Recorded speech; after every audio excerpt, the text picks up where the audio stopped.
자, 이제 각 부처 장관급 인사들에 대한 검증도 속도를 낼 것으로 보이는데 행안부 장관의 김경수 전 경남지사가 거론이 되고 있습니다. 지금 야당에서 반발이 상당한데 어떻게 보시나요? 아무래도 뭐 김경수 전 경남지사 같은 경우는 왜 그때 당시 공직을 사퇴할 수밖에 없었던 이유가 결국은 뭐 드루킹 사건이잖아요. 그러니까 네. 드루킹 사건이 딴 것도 아니고 선거 과정에서 대선 과정에서의 일종의 뭐랄까요, 그러니까 포털에 있었다 표출되는 댓글을 조작했다, 소위 네. 민심을 왜곡했다, 뭐 그런 부분들 때문에 유죄를 받았던 것이거든요. 그렇기 때문에 사실 행안부 장관은 선거관리 주무장관이잖아요. 그렇다고 한다면 이런 그러니까 이 전력이 있는 사람을 딴 자리도 아니고 행안부 장관에 보임한다는 것이 맞는 것이냐, 네. 이런 부분들에 대한 상당히 우려가 있는 것은 뭐 저는 뭐 야당의 입장에서 충분히 이야기할 수 있다는 생각이 들고, 네. 특히 여기에 대해서 이 문제제기를 강력하게 하고 있는 분이 바로 안철수 의원이잖아요. 안철수 의원 같은 경우 2017년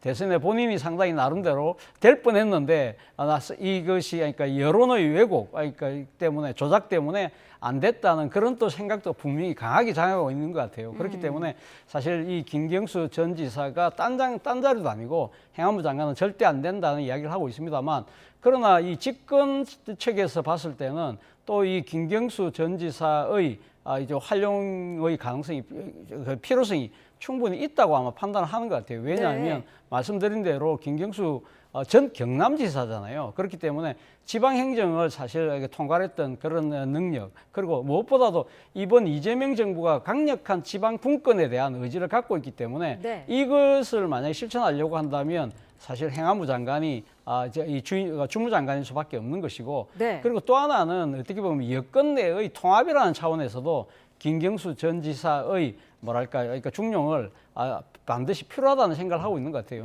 다 아시다시피 김경수 전 지사는 사실은 친문의, 또 더 나아가서는 친노의 적자라고 이야기되는 분이잖아요. 그렇다고 한다면 그동안 당내에서 친명이다, 비명이다는 식의 여러 가지 그러니까 말들이 많았습니다만, 대통령 입장에서는 아마 그러니까 내가 일단 대통령이 된 입장에서는 우리가 가용할 수 있는 모든 자원들을 다 활용을 하되, 그 중에서도 일종의 우리 안에서의 통합, 이 원팀, 이런 부분에서도 상당히 중요한 이렇게 이번에 인사에 포인트를 두고 있는 것이 아닐까라는 생각이 듭니다. 네.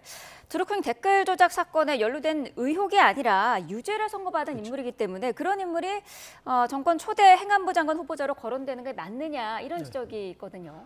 아니, 행정안전부가 어떤 자리입니까? 국내 치안이라든가 그다음에 뭐 이거 자치단체도 관련하지만 선거 관리의 주무장관이기도 합니다. 그런 선관위가 선거에 대한 행정행위는 책임지지만 거기에 대한 전반적인 시스템에 대한 관리는 행안부 장관이 지게 돼 있는데, 자 그러면 공론장을 왜곡한 혐의로, 그다음에 공론장의 질서를 방해한 혐의로 실형을 살았고, 그거로서 인해서 작년에 겨우 사면 복권된 사람을 주무장관에 다시 임명한다. 이거는 민의와 국민의 어떤 여론에 역행하고 그다음에 반하는 그런 행위 아니겠습니까? 그런 측면에서는 이건 반드시 제고돼야 된다고 보고요. 실제로 뭐 정치적으로 혹은 여러 가지 정무적인 걸 감안할 때 김경수 지사의 입각 가능성은 저는 필요하다고 봅니다. 그러니까 뭐 친문과의 통합이라든가 지방 분권의 전문가를 등용한다든가 다른 자리도 있지 않습니까? 굳이 행안부 장관이 해야 합니까?